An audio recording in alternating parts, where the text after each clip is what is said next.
नमस्कार। आजको चर्चामा तपाईलाई स्वागत छ। आजको चर्चामा हामी समसामयिक विषयवस्तुमा केन्द्रित रही नीतिगत रूपमा चर्चा गर्ने गर्छौं।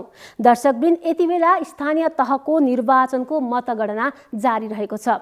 आजको कार्यक्रममा हामीले स्थानीय तहको निर्वाचनका समयमा राष्ट्रिय मानवाधिकार आयोगले गरेको निर्वाचन अनुगमनका सन्दर्भमा केन्द्रित रहेर कुराकानी गर्न गइरहेका छौं।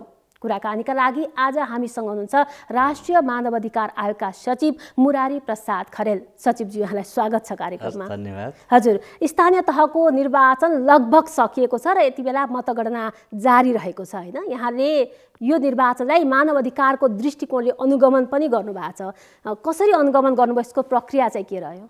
वास्तवमा यो स्थानीय तहको निर्वाचनको सन्दर्भ हामीले 3 तहमा अनुगमन गरिरहेका छौं र गर्यौं पनि। पहिलो कुरा त निर्वाचनको दिनभन्दा अगाडिको अवस्थाको मानवाधिकारको अनुगमन, दोस्रो भनेको निर्वाचनकै दिनको मानवाधिकारको अवस्थाको अनुगमन र तेस्रो निर्वाचनपछि हुन सक्ने मानवाधिकारको अवस्थाको अनुगमन। अब यसमा पहिलो चरणको निर्वाचन पूर्वको भन्दा के रहन्छ भन्दा नागरिक राजनीतिक अधिकार चाहिँ हाम्रो संविधानमा पनि छ र हाम्रो मौलिक हकको रूपमा पनि छ र व्यक्तिले आफ्नो नागरिक राजनीतिक अधिकारको प्रयोग गर्दाखेरि जस्तो उम्मेदवारी हुन पाउने, प्रचार प्रसार गर्न पाउने, सभा सम्मेलन गर्न पाउने अधिकार उम्मेदवारको रहन्छ भने अर्कोतिर नागरिकहरूले आफ्नो मताधिकारको प्रयोग गर्ने। त्यो मताधिकारको प्रयोग गर्दा डर, त्रास र भयरहित वातावरणमा कसैको प्रभावमा नपरिकन गर्नुपर्ने र उसले चाहिँ उचित तरिकाले मतदान प्रक्रियामा भाग लिन पर्ने र त्योभन्दा नि अझ पहिलेको भनेको उसको नामावली चाहिँ उसमा मतदाता सूचीमा छ कि छैन, के कारणले छुट्यो, किन छुट्यो, कसले छुट्यो, उसको आफ्नै कारणले छुट्यो कि वा अरू प्राविधिक कारणले छुट्यो कि त्यो छुटेको कारणले चाहिँ ऊ मताधिकारबाट वञ्चित रहने अवस्था रहन्छ र त्यो हिसाबले हामीले पहिलो चरणको अनुगमन गर्यौं र दोस्रो चरणमा आउँदाखेरि निर्वाचनकै दिन स्वतन्त्र भयरहित तरिकाबाट मतदाताहरू, नागरिकहरू आफ्नो मतदान केन्द्रसम्म गएर मत हाल्ने वातावरण भयो कि भएन भन्ने कुराहरू हेर्यौं र त्यो मतदान केन्द्रको व्यवस्थापन कस्तो छ, त्यसमा चाहिँ अपाङ्ग मैत्री अथवा अपाङ्गता भएका व्यक्तिहरूलाई सहज पहुँच हुने खालको छ कि छैन, गर्भवती, सुत्केरी महिला, ज्येष्ठ नागरिकहरूको लागि त्यहाँ जान सक्ने वातावरण छ कि छैन, अथवा उनीहरूलाई त्यहाँसम्म ल्याउनको लागि कस्तो प्रबन्ध गरिएको छ र त्यसमा अनि मतदान केन्द्रमै हेर्दाखेरि ती ज्येष्ठ नागरिक, अपाङ्गता भएका व्यक्तिहरूलाई पहिलो प्राथमिकतामा राखेर मतदान गर्न दिइन्छ कि दिइँदैन र अनि त्यहाँ जस्तो खानेपानी, प्राथमिक स्वास्थ्य उपचारको व्यवस्था छ कि छैन। किन लामो समय हिँडेर आएर त्यहाँ चाहिँ मान्छे प्यास लाग्न सक्छ अथवा दिसा पिसाब लाग्न सक्छ, त्यस्तो अवस्थामा ती मतदान केन्द्रमा त्यो व्यवस्थापन कस्तो छ भन्ने कुराहरू हेर्छौँ। अनि त्यसको साथै समग्र सेक्युरिटीको, सुरक्षाको अवस्था कस्तो छ र त्यहाँ चाहिँ प्रभाव पार्ने इभेन त्यो मतदान केन्द्रमा पनि मतदाताहरूलाई प्रभाव पार्ने कामहरू भएको छ कि छैन।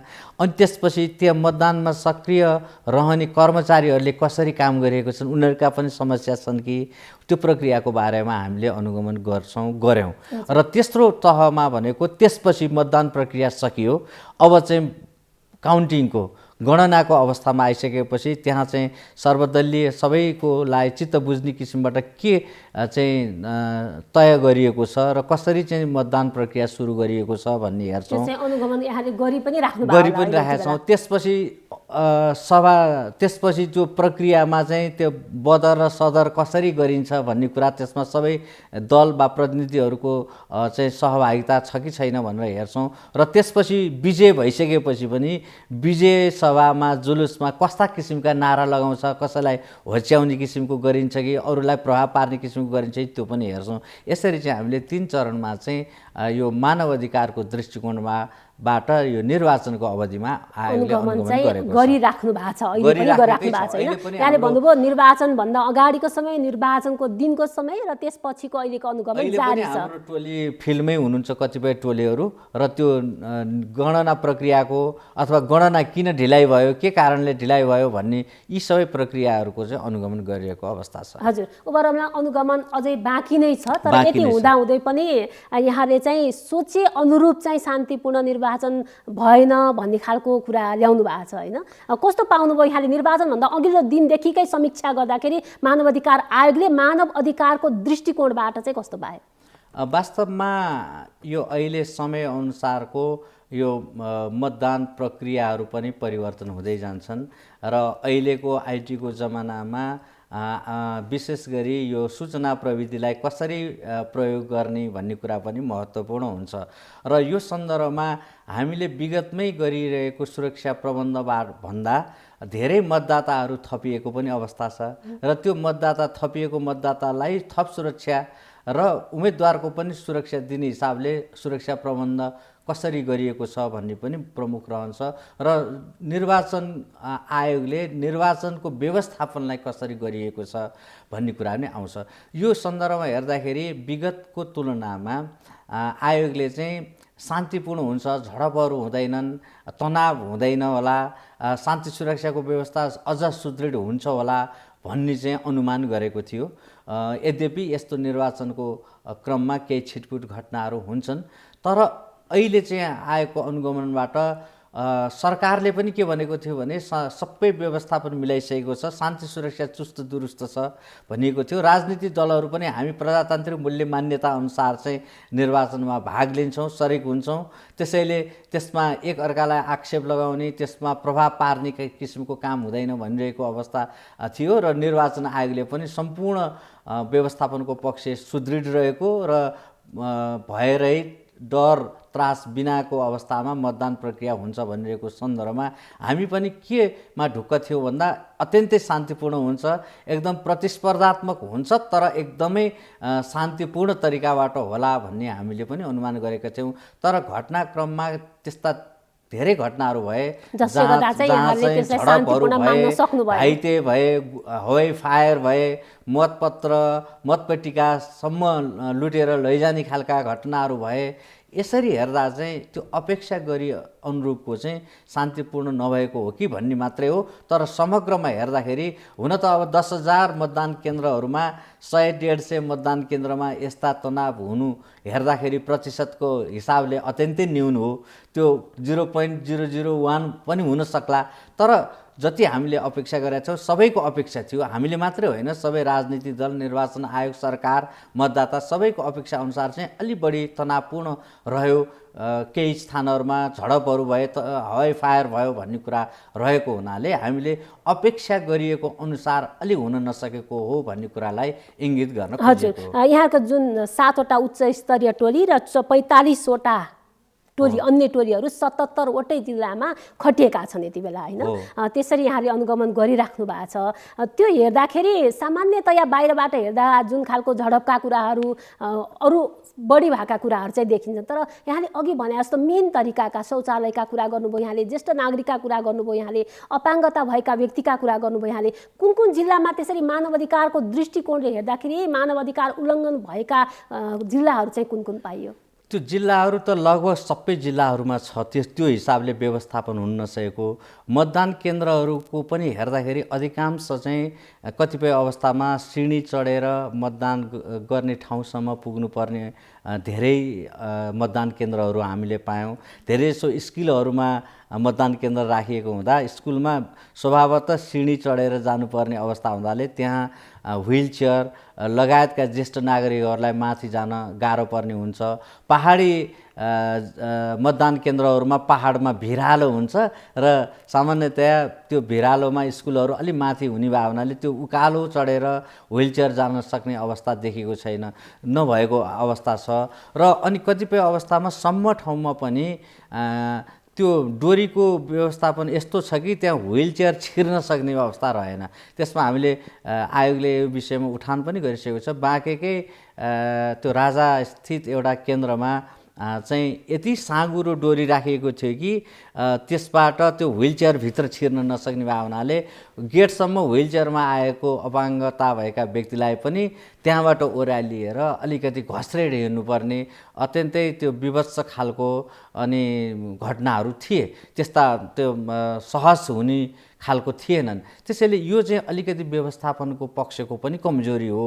अब त्यसमा हामीले के चाहिँ विचार गर्न सक्नुपर्छ भने कम्तीमा पनि त्यो डोरीको बिचको भागबाट व्हिलचेयर सजिलै छिर्न सक्ने कुराहरू, अनि ज्येष्ठ नागरिकहरूलाई अझै अलग्गै, हुन त ज्येष्ठ नागरिकहरू अपाङ्गतालाई त्यहाँ आएकालाई धेरैजसो स्थान मतदान केन्द्रहरूमा भोलिन्टियरहरूले अगाडि लगेर गरेको पनि पाइयो, यो सकारात्मक कुरा हो।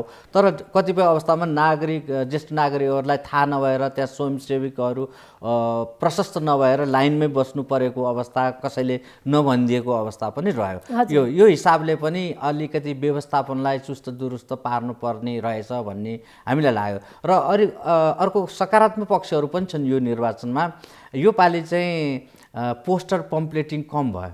विगतका तुलनामा हेर्दा राजनीतिक दलका उम्मेदवारहरू र वा स्वतन्त्र उम्मेदवारहरूले जति पहिलेका चुनावहरूमा चाहिँ पम्पलेट पोस्टरिङहरू गरेर भित्ता रङ्गीन पार्ने, चोकहरू रङ्गीन पार्ने, त्यो चाहिँ अलिक कम भयो। आचार संहिताको पालना गरेको देखियो, त्यो हिसाबले पालना गरियो। तर जहाँ लगाउनु हुँदैन थियो, जति साइजको हुनु पर्थ्यो त्यो हिसाबले फेरि पालना गरेको पनि देखिँदैन थियो। सभा जुलुसहरूमा चाहिँ निर्वाचन आयोगले तोकेको साइजको एउटा मात्रै झन्डा चिन्ह सङ्केत लाउनु पर्ने ठाउँमा टी सर्टहरू प्रशस्तै लागेका पनि भेटिए, त्यो भन्दा ठुला आकारका झन्डाहरू पनि भेटिए। त्यो हिसाबले फेरि आचार संहिताको पाटोको अनुगमन निर्वाचन आयोगले नै गर्ने भावनाले हामीले समग्रमा आचार संहिताको चाहिँ जुन निर्वाचन आयोगले तोकेको छ त्यो पूर्ण पालना भएन मात्रै भन्यौँ। अब त्यसको चाहिँ मूल रूपमा निर्वाचन आयोगले नै अनुगमन गर्छ। हामीले चाहिँ यो सम्पूर्ण निर्वाचन प्रक्रियामा मानव अधिकारको दृष्टिकोणबाट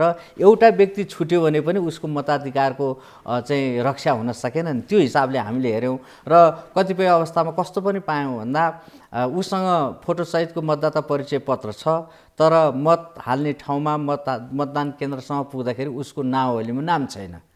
भनेपछि त्यसमा त केही कमी कमजोरी रह्यो, कसको रह्यो, अब भोलि विश्लेषणको कुरा हुनसक्ला, निर्वाचन आयोगको रह्यो वा स्वयं मतदाताको रह्यो, त्यो विश्लेषणको कुरा होला। तर ऊ वञ्चित त भयो नि, एकजना मात्रै वञ्चित भयो भने पनि त्यसबाट चाहिँ उसको मताधिकारको प्रयोग हुन नसक्दाखेरि जनप्रतिनिधिहरू छान्ने प्रक्रियामा असर पुग्न सक्छ र उसको मताधिकारको प्रयोग नभएको अवस्थामा त्यसको मानव अधिकारको उल्लङ्घन अथवा उपभोग हुन नसक्ने अवस्था रहन्छ भन्ने कुरा चाहिँ हाम्रो चाहिँ प्रमुख कुरा हो। हजुर, मतदान भन्दा अगाडि पनि कति मतदाताको नाम छ कि छैन भन्ने कुरा पनि आयोगले अनुगमन गर्छ भन्नु भएको छ होइन? कस्तो पाउनुभयो यहाँले? कति हामीले सरसर्ती हेर्दाखेरि धेरैले मेरो चाहिँ नामै छैन भनेको छुटेको, अथवा कतिपय कर्मचारीहरू बिदा नपाएको कारणले, समयमा बिदा नभएको कारणले आफ्नो सम्बन्धित जिल्लामा जान नसकेको गुनासोहरू सुनेका छौँ होइन? आयोगले यसलाई कसरी हेरेको? यसमा कस्तो भेट्यौँ भने हामीले अब जस्तो उमेर पुगेका नागरिकहरूको मतदाता सूचीमा नामावली हुनु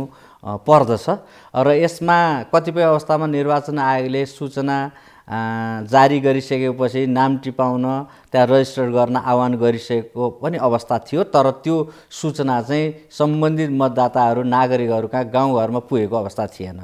त्यसले गर्दा ऊ आफै पनि जागरुक हुन सकेन। त्यो मतदाता शिक्षाको कमीले मैले चाहिँ मेरो नाम छुटाउनु हुँदैन है मतदाता सूचीमा भन्ने कुरा उसले बुझ्न सकेन, जागरुक हुन सकेन।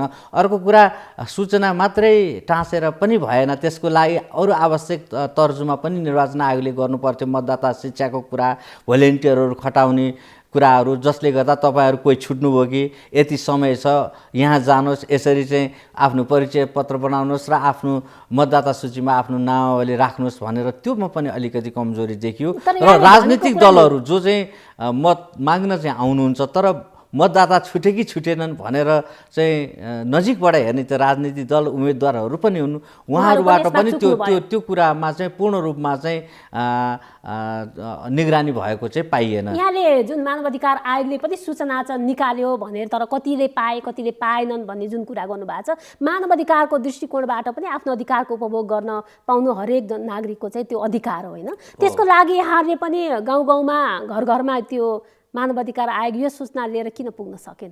अब मूलत यो मतदाताहरू नछुटुन् भन्ने हिसाबबाट काम गर्ने निर्वाचन आयोग नै हो होइन? अब हामीले चाहिँ अनुगमनको क्रममा पहिले विभिन्न मानव अधिकारको अनुगमनको क्रममा चाहिँ यो मतदाता शिक्षा कस्तो छ र तपाईँहरू छुट्नुभयो कि भएन भन्ने खालको कुराहरू चाहिँ सामान्य रूपमा जानकारी चाहिँ लिएका थियौँ। तर हाम्रो मुख्य जिम्मेवारी मुख्य काम यो नभएको हुँदा हामीले पूर्ण रूपमा यो को छुटे को छुटेनन् भनेर चाहिँ निगरानी गर्न सकेनौँ र त्यो हाम्रो कार्य पनि होइन। तर सचेत मताधिकार तपाईँको अधिकार हो, तपाईँको नाम नछुटोस्, छुटेको भए पनि लेखाउनुहोस् अवधिमै भन्ने कुराहरू चाहिँ हामीले सामान्य रूपमा भन्ने गरेका थियौँ। तर अब यसमा मैले अघि नै भने नि अब यसमा कम्युनिकेसनको ग्याप, अब स्वयं मतदाता पनि जागरुक हुनुपर्छ म छुटेँ कि मेरो नाम छ कि छैन भनेर। अनि लास्ट आवरमा त्यो निर्वाचनको दिनमा मात्रै गएर नि त भएन नि, सूचना दिएको समयमा गएर आफ्नो फोटो खिचाउने, फोटोसहितको मतदाता परिचय पत्र बनाउने कुराहरू पनि मतदाताले गर्नुपर्छ। यो फेरि भोटर एजुकेसनकै कुरा हो है, अघिदेखि मैले जोडिरहेको। यो पालि चाहिँ पहिलेको तुलनामा भोटर एजुकेसन जो मतदाता शिक्षा चाहिँ कमजोर रह्यो, एकदमै कमजोर देख्नुभयो, कमजोर रह्यो। त्यसकै कारणले गर्दाखेरि मत बदर हुने पनि सम्भावना हामीले धेरै पाएका छौँ। अस्ति पनि हामीले भन्यौँ कि चाहिँ मतदाता शिक्षा अत्यन्त कमजोर रहेको छ र मानौँ यही काठमाडौँमा मेयरका उम्मेदवारलाई पनि भोट हाल्न चाहिँ धौधौ परेको र नजानेको कुरा पनि हामीले अनुगमनको क्रममा पायौँ। भनेपछि गाउँघरमा सामान्य मतदाताहरूलाई कस्तो भयो होला, किन त्यो उसको मतपत्रको पनि लामो भएको र त्यसको तरिका पनि राम्रोसँग बुझ्न बुझाउन नसकेको कारणले गर्दाखेरि पनि मतदाता शिक्षा यसपालि चाहिँ अलिक कमजोर भयो भन्ने हाम्रो आएको चाहिँ अनुगमनबाट देखिएको छ। हजुर, यहाँले अघि अरू मूलभूत कुराहरू पनि उठाउनु भएको थियो, जुन अपाङ्गता भएका व्यक्तिहरूको ज्येष्ठ नागरिकका कुराहरू होइन, खानेपानीकै कुरा, शौचालयका कुरा, मानव अधिकारको कुरा गर्दाखेरि व्यक्ति घन्टौँसम्म लाइन बस्छ। कतिपय जिल्लाहरूमा त अघिल्लै दिन भोलिपल्टको निर्वाचनको लागि अघिल्लो दिन 12 घन्टा 10 घन्टा हिँडेर मान्छे चाहिँ निर्वाचनको लागि गएका छन् होइन। त्यो खालको अवस्थामा समग्र रूपमा हेर्दाखेरि कस्तो पाउनुभयो यसपालिको निर्वाचनमा? त्यहाँ अस्थायी शौचालयहरूको व्यवस्था थियो कि खानेपानीका सुविधाहरू के कस्ता थिए जसले गर्दा व्यक्तिहरूले आफ्नो अधिकारको उपभोग गर्न सकुन्? यसमा चाहिँ मिक्स हामीले पायौँ, नभएको पनि होइन। धेरैजसो स्कुलहरूमा यो मतदान केन्द्र राखिएको हुँदा स्कुलमा स्वाभाविक रूपमा खानेपानीको व्यवस्था, शौचालय पनि भएको अवस्थामा शौचालयको प्रबन्ध पनि भयो। तर चाहिँ प्राथमिक उपचार त्यहाँ कोही घाइते भयो, बेहोस भयो भने त्यस्तो चाहिँ हामीले धेरै पाएनौँ होइन, अत्यन्तै न्यून भयो। र अर्को कुरा चाहिँ यो समग्रमा हेर्दाखेरि त्यो व्यवस्थापन पक्षलाई चाहिँ पहिलेदेखि नै अलिकति राम्रो होसियारीपूर्वक चाहिँ तयारी गरेको पनि हामीले पाएनौँ। अब यसको लागि कस्तो भन्दा आजभन्दा 15 वर्ष अगाडि जुन तरिकाबाट त्यो व्यवस्थापन गरिन्थ्यो मतदान केन्द्रको, त्यहाँभन्दा फरक छैन। समय धेरै फरक भइसक्यो र अनि कतिपय ठाउँमा चाहिँ उपयुक्त मतदान स्थल नभएको, धेरै ठाउँहरूमा चाहिँ हामीले मतदान स्थल उपयुक्त नभएको पायौँ। अब त्यो उपयुक्त भनेको कम्तीमा पनि भिरालो ठाउँमा त नराखे हुने नि, अलिकति अपाङ्गता भएका व्यक्तिहरूलाई सहज हुने गरी, ज्येष्ठ नागरिक, सुत्केरी महिला, गर्भवतीहरूलाई त्यो उकालो चढ्ने टाकुरामा त्यस्तो खालकोमा नराखेको भए हुन्थ्यो कि, अलि समथर ठाउँमा भएको भए हुन्थ्यो कि भन्ने आएको हो। र अर्को कुरा अहिले अब समग्रमा हेर्दाखेरि स्कुल बन्द भइरहेको अवस्थामा गर्दाखेरि विद्यालयमा राखिएको होला, तर दीर्घकालीन रूपमा विद्यालयहरूमा यस्तो मतदान केन्द्र राख्दाखेरि शिक्षामा पनि प्रभाव पर्छ। शिक्षा प्राप्त गर्ने अधिकारमा पनि प्रभाव पार्ने भावनाले पनि आयोगले के सुझाव पनि दिन चाहन्छ भन्दा यहाँकै कार्यक्रम मार्फत र हामीले प्रतिवेदन मार्फत पनि भन्न चाहन्छौँ कि अलिकति एउटा सामुदायिक भवनहरू बनाऊ। त्यो सामुदायिक भवन यस्तो होस् कि त्यो जुन प्रकारले नि त्यसको प्रयोग गर्न पाइयोस्, भोलि चाहिँ प्राकृतिक प्रकोप हुँदाखेरि पनि त्यो भवनको प्रयोग गर्न सकियोस् होइन। अरू किसिमको अवस्थामा सामुदायिक केन्द्रहरूमा अरू पालिका स्तरको छलफलहरू गर्नको लागि पनि त्यो प्रयोग गर्न सकियोस् र त्यहाँ चाहिँ सबैको पहुँच हुन सक्ने किसिमबाट त्यस्ता भवनहरू बनाउन सकियो भने भोलिका दिनहरूमा विद्यालयको प्रयोग पनि कम हुने र त्यसलाई चाहिँ बहुआयामिक तरिकाले प्रयोग गर्न सकिने, त्यो चाहिँ दीर्घकालीन पनि हुन्छ र एउटा निर्वाचन आयोग सरकारलाई लागिरहने आक्षेप छ विद्यालयहरूमा सधैँ चाहिँ मतदान केन्द्रहरू भयो भन्नेबाट पनि मुक्ति हुने भावनाले अलिकति स्रोत साधन थप होला, तर त्यो थप स्रोत साधनबाट दीर्घकालीन रूपमा समस्याको समाधान हुने भावनाले त्यो हिसाबले चाहिँ अगाडि बढ्नुपर्दछ भन्ने आयोगलाई हजुर। कस्तो देखिन्छ भने निर्वाचनको यस्ता समयहरूमा जति बेला भिडभाड हुन्छ त्यो बेलामा दुर्घटनाहरू पनि बढी भएको हामीले पाउँछौँ होइन। र अहिले पनि हेर्दाखेरि कतिपय मतदाताहरूको पनि मृत्यु भएको, कतिपय जुन उम्मेदवारकै पनि मृत्यु भएको घटनाहरू पनि हामीले सुनेका छौँ। त्यो हेर्दाखेरि मानव अधिकारको दृष्टिकोणले हेर्दाखेरि सामान्यतया हेर्दाखेरि गाडी दुर्घटना भयो भन्ने मात्रै बुझिन्छ, तर सबै यातायात बन्द भइरहँदा मानिसहरूको त्यसरी दुर्घटनामा परेर मृत्यु हुनेमा कतै यो व्यवस्थापनमै कमजोरी त होइन? अब कतिपय मुलुकहरूमा, धेरै जसो मुलुकहरूमा चाहिँ यो यातायात निर्वाचनको दिन बन्द हुँदैन, सुचारू रूपमा सबै कामहरू यथास्थितिमा चल्दछ। अब हाम्रो देशको सन्दर्भमा चाहिँ हामीसँग अलिकति राजनीतिक संस्कार विकास नभएर हो कि हामीले त्यो दिन चाहिँ अनधिकृत रूपमा धेरै गाडीहरूको यातायात साधनको प्रयोग गरेर त्यसलाई चाहिँ अनुचित प्रभाव पार्ने किसिमबाट विगतमा प्रयोग गरेर त्योलाई रोक्नको लागि निर्वाचन आयोगले सवारी साधनको यातायातको बन्द गरेको होला। तर मानवाधिकारको दृष्टिकोणबाट हेर्दाखेरि सवारी साधनहरू बन्द गरिनु उचित होइन, किन भन्दा त्यो बेलामा कोही मान्छे बिरामी हुनसक्छ, दुर्घटना हुनसक्छ, त्यो तत्कालै आवतजात गर्नुपर्ने हुनसक्छ, एक आफन्त बिरामी भएर अर्को ठाउँमा जानुपर्ने अवस्था हुनसक्छ। यी सबै कुरालाई चाहिँ मध्यनजर गरेर बरु त्यसलाई व्यवस्थित गर्नुपर्छ, त्यसको मिसयुज हुनसक्छ भने त्यसलाई रोक्नुपर्छ। तर यातायात तपाईँले भने जस्तै यातायात बन्द भएकै कारणबाट गाडीमा बढी मान्छे राखेको कारणबाट पनि दुर्घटना भएका पनि छन्, हुन सक्छन्। त्यो कुरालाई पनि मध्यनजर गरेर चाहिँ व्यवस्थापन गर्न जरुरी हुन्छ। अर्को कुरा, अहिलेको निर्वाचनमा हामीले के देख्यौँ भन्दा यो अपाङ्गता भएका व्यक्ति, ज्येष्ठ नागरिक, गर्भवती, सुत्केरी महिलाहरूलाई पार्टीहरूले चाहिँ ल्याइएको अथवा उम्मेदवारहरूले चाहिँ मतदान स्थलसम्म ल्याएको देखियो। अब यो गर्दाखेरि चाहिँ त्यसको साँच्चीकै आवश्यकता परेको भन्दा पनि आफूलाई भोट दिने मतदाताहरूलाई चाहिँ ल्याउने खालको पनि हुन सक्ने सम्भावना देखियो, जो कि साँच्चीकै त्यहाँ उसलाई साधन छैन र ऊ न्युट्रल मतदाता छ भने ऊ छुट्न सक्ने सम्भावना पनि देखिन्छ। त्यो राज्यबाट नै अथवा निर्वाचन आयोग अथवा सरकारले व्यवस्थापन गर्न खोज्यो भने त्यो चाहिँ राम्रो हुन्छ। हामीले के पनि पायौँ भन्दा उहाँहरूको गुनासो भोट हाल्नको लागि घरबाट ल्याइयो, तर भोट हालिसकेपछि त्यहीँ छोडियो। जस्तो अपाङ्गता भएका व्यक्तिहरूलाई सवारी साधनमा ल्याइयो, त्यसपछि भोट हालेपछि काम सकियो उम्मेदवारहरूको अथवा दलहरूले, अनि जानलाई समस्या पर्यो भन्ने खालका गुनासोहरू पनि हामीले पायौँ। त्यसैले यसलाई चाहिँ पार्टीहरू भन्दा पनि सरकार निर्वाचन आयोगबाट नै व्यवस्थापन भइदियो भने चाहिँ यो प्रभावकारी हुनसक्छ भन्ने कुरा पनि यो हामी लगभग अन्त्यतिर छौँ। यहाँ निर्वाचन र मानव अधिकारको दृष्टिकोणले हामीले मिहिन कुरालाई पनि यहाँ केलाएका छौँ होइन। यो भनिरहँदा अब यहाँले भने जस्तो निर्वाचन स्वच्छ र निष्पक्ष चाहिँ कतिको भएको पाउनुभयो, यहाँको अनुगमनले के भन्छ? अब मैले अघि नै कुरा गरेँ, व्यवस्थापन पक्षका धेरै कमजोरीहरू छन् र सुरक्षा, म आउँदैछु, सुरक्षाको पनि अलिकति ल्याप्सेसहरू रहे, जस्तो कि हुनसक्ने सम्भावनालाई पनि मध्यनजर गरेर सुरक्षाकर्मीको व्यवस्थापन र त्यही अनुसारको तयारी हुनुपर्दछ र झडप भइसकेको अवस्थामा पनि त्यसलाई नियन्त्रणमा लिने र कसरी त्यसलाई सुचारू गर्ने भन्ने कुराको पनि व्यवस्थापनमा केही ल्याप्सेसहरू भए। अर्को कुरा हामीले के पायौँ भन्दा यो पटक चाहिँ अलिकति उम्मेदवारहरूले राजनीतिक दल वा खास गरी राजनीतिक दलका उम्मेदवारहरूले चाहिँ प्रभावमा पार्न भोज भतेरहरू गरिएको धेरै पायौँ। हामीले अनुगमनमा आज यो फलानु दलको उम्मेदवारको भोज छ, भोलि यसको छ, हामी त्यहाँ गएर आयौँ खायौँ भन्ने खालको त्यो भयो। र अनि पैसा पनि यदाकदा चाहिँ दिन खोजेको बाँडेको भन्ने पनि हामीले अनुगमनबाट भेट्यौँ।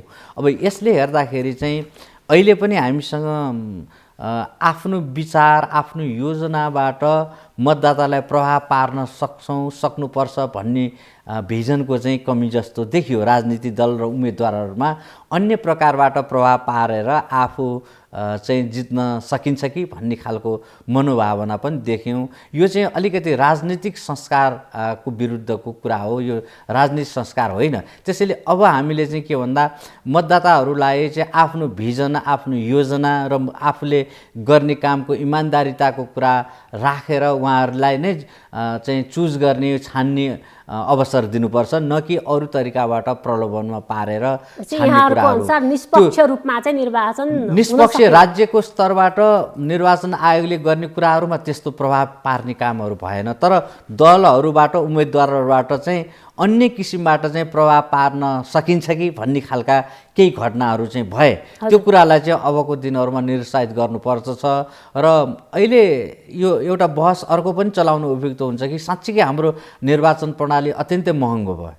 अहिलेको हाम्रो निर्वाचन प्रणालीबाट जाने हो भने साँच्चीकै उम्मेदवारहरू बन्न सक्छन् कि सक्दैनन्, पैसा नहुनेहरू उम्मेदवार बन्न सक्छ कि सक्दैनन्, अथवा भिजन र निष्ठा, इमान्दारिता हुने मान्छे जित्न सक्छन् कि सक्दैनन् भन्ने कुरा चाहिँ प्रमुख रूपमा चाहिँ उठेको छ। त्यो कुरालाई पनि हामीले चिर्नको लागि यो निर्वाचन प्रक्रियालाई अझ सहज र प्रविधि मैत्री बनाउँदै लैजानुपर्ने कुराहरू पनि रहेको देखिन्छ। हजुर सचिवजी, यहाँले हामीलाई समय दिनुभयो र समग्र रूपमा राष्ट्रिय मानव अधिकार आयोगले मानव अधिकारको दृष्टिकोणबाट यो निर्वाचनलाई कसरी अनुगमन गरिरहेको छ भन्ने विषयमा आफ्नो धारणा राखिदिनु भयो। यसको लागि म यहाँलाई धेरै धेरै धन्यवाद। धन्यवाद यहाँलाई र नेपाल टेलिभिजनलाई पनि यो मानव अधिकार आयोगले यो निर्वाचनको समयमा गरेको मानव अधिकार दृष्टिकोणबाट गरेको अनुगमनको बारेमा जानकारी गराइदिने मौका दिनुभयो, त्यसको लागि धन्यवाद। हवस् त, यिनै प्रस्तुतिसँगै आजको कार्यक्रमबाट म नेहा पनि बिदा माग्दछु। नमस्कार।